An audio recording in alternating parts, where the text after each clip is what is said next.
अगर योगी आदित्यनाथ जी की रैली में कहा गया था मुसलमान औरतों को कब्र से निकाल के उनका बलात्कार करेंगे, तो कितना बड़ा धोखा हुआ। हिंदू महिलाओं का भी बलात्कार हो रहा है। मुसलमानों के प्रति अपराध करने के अधिकार को ही हिंदू राष्ट्र का होना कहते हैं, आरएसएस का राष्ट्र होना कहते हैं।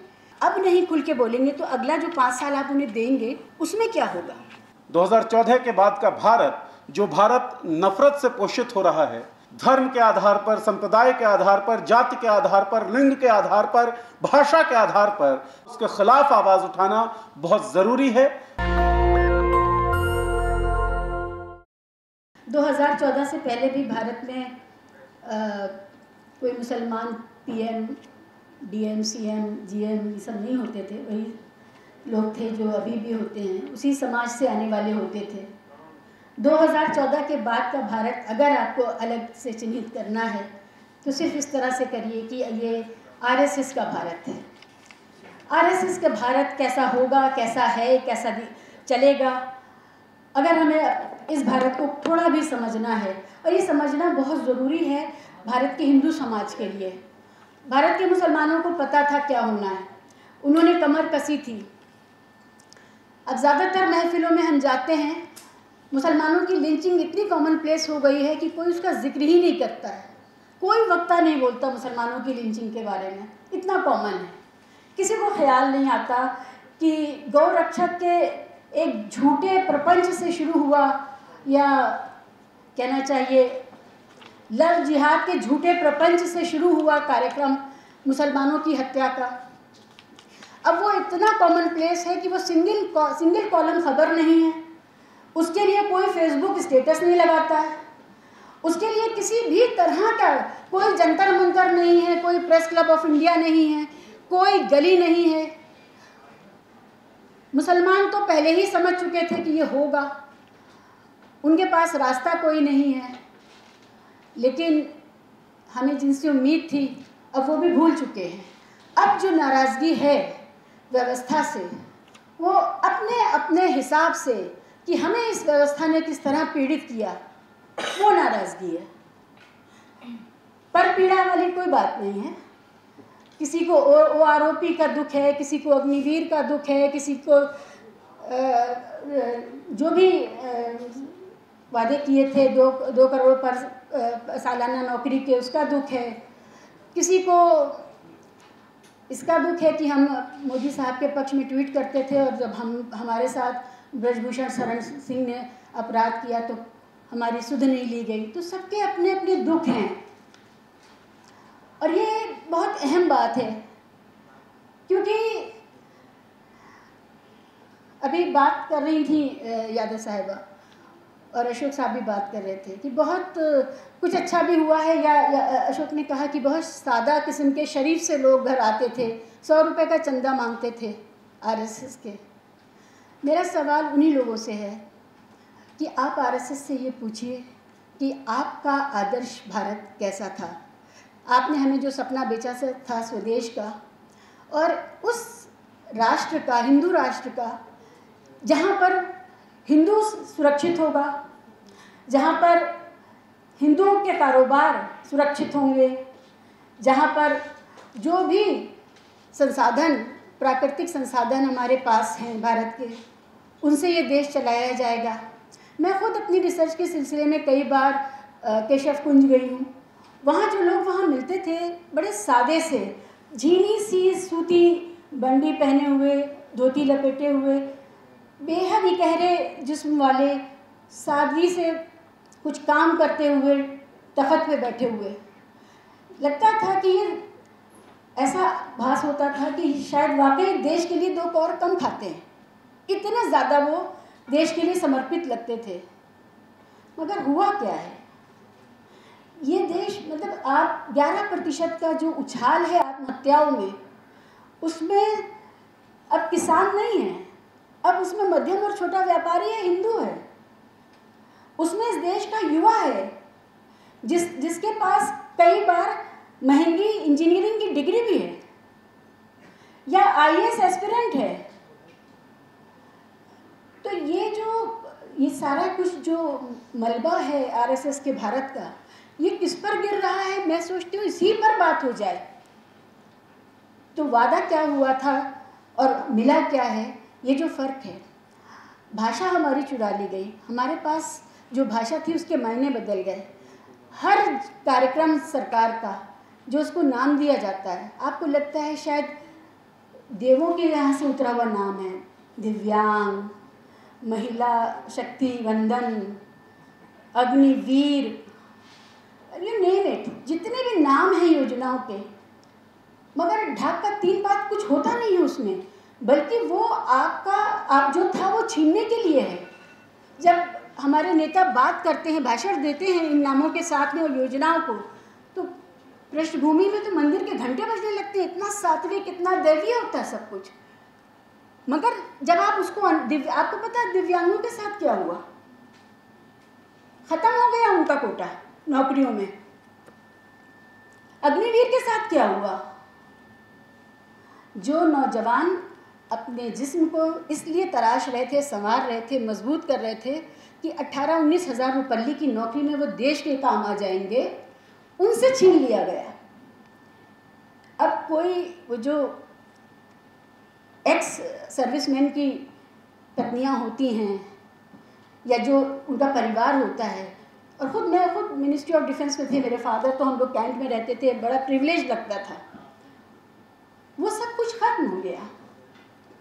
आपको हथियार चलाना सिखा करके, आपको विजयवर्गीय ने कहा था कि इतने दफ्तर खोले हैं बीजेपी ने, वहाँ पर दरबान चाहिए होंगे, गार्ड्स चाहिए होंगे, ट्रेन गार्ड्स मिलेंगे, सरकारी पैसे से खर्च से तैयार किए हुए ट्रेन गार्ड्स जो हैं वो सेवा देंगे वहाँ पर। दंगों के लिए तो मिलेंगे ही, लेकिन ये जो सबसे अच्छा पक्ष था, जो बता सकते थे, दंगों का तो वो बता नहीं सकते ना, जो वो बता सकते थे उसमें जो आपके लिए ऑफर था वो ये था। तो सवाल यही है कि चलिए छोड़ दीजिए, लिंचिंग हो रही है, कोई बात नहीं, मगर जो लोड है आपके ऊपर कट्टर हिंदू बनने का, उसकी कीमत आपकी आत्महत्याओं से, आपकी नौकरियों से, आपके डे टू डे की जो सुरक्षा है। अगर योगी आदित्यनाथ जी की रैली में कहा गया था कि मुसलमान औरतों को कब्र से निकाल के उनका बलात्कार करेंगे, तो कितना बड़ा धोखा हुआ। आप देख रहे हैं हिंदू महिलाओं का भी बलात्कार हो रहा है। ये नहीं था स्कीम में, स्कीम में सिर्फ मुसलमान महिलाओं का बलात्कार था, मगर धोखा हो गया। तो ये जो धोखाधड़ी हुई है आरएसएस के दौर में, आरएसएस के भारत में हिंदू समाज के साथ, आपका अपना जो वजह हो सकती है, तो अब नहीं खुल के बोलेंगे तो अगला जो 5 साल आप उन्हें देंगे उसमें क्या होगा?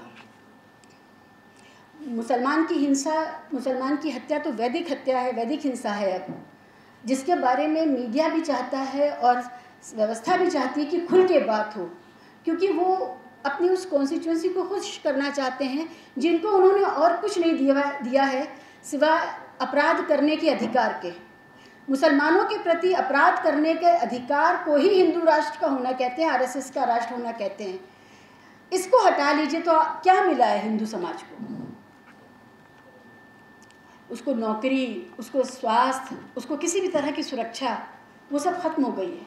मगर हम यहाँ पर एक बात में अपनी बात ख़त्म करने से पहले ये कहना चाहती हूँ कि हिंदू, मुसलमान, सिख, ईसाई और नास्तिक, इन सब के साथ भारत के संविधान का जो एक बुनियादी वादा था, जान, माल और इज़्ज़त की हिफाजत, और जिस भी तरह के टैलेंट के साथ, खासियत के साथ इंसान पैदा हुआ है, उसको बेहतर बनाना, उसको शिक्षित करना, उसको स्किल देना, जिससे वो अपने लिए, अपने समाज के लिए, परिवार के लिए और अपने इस मिट्टी के लिए बेहतर काम आ सके, वो वादा ख़त्म हो गया है।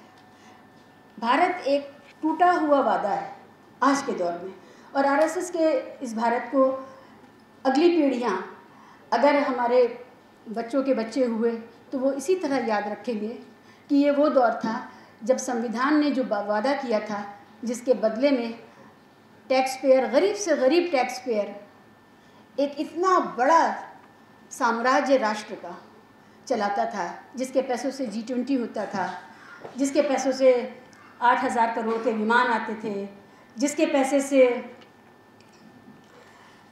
विस्टा और राजमहल बनते हैं, जिसके पैसे से कुछ लोग वास्को डी गामा बने हुए हैं। ये सारा जो शाही तंत्र था ये उस गरीब के पैसे से था जिसके साथ जो बुनियादी वादा है संविधान का, जान माल और इज्जत की हिफाजत, वो टूटा है। तो बुनियादी सवालों पर हम वापस लौटे हैं। कांग्रेस के टाइम में भी हम आलोचक थे, तब हम कहते थे कि बजट, शिक्षा का बजट क्यों नहीं बढ़ा, तब हम कहते थे स्वास्थ्य का बजट क्यों नहीं बढ़ा, तब हम कहते थे कि विकसित देशों में तो शिक्षा का इतना बजट होता है, हमारे यहाँ 6% 7% क्यों है। आज हम कहते हैं वही वापस मिल जाए, जो पहले था वही वापस आ जाए हमारे पास।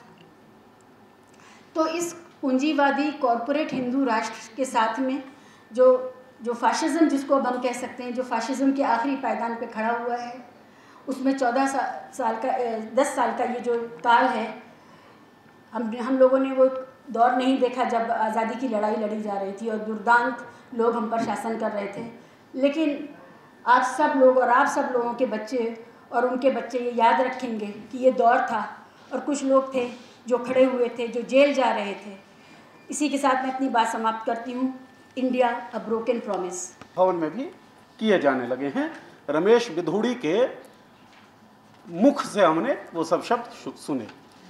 तो ये जो बदलाव आया है समाज में, वो तो एक उदाहरण था वो टीचर।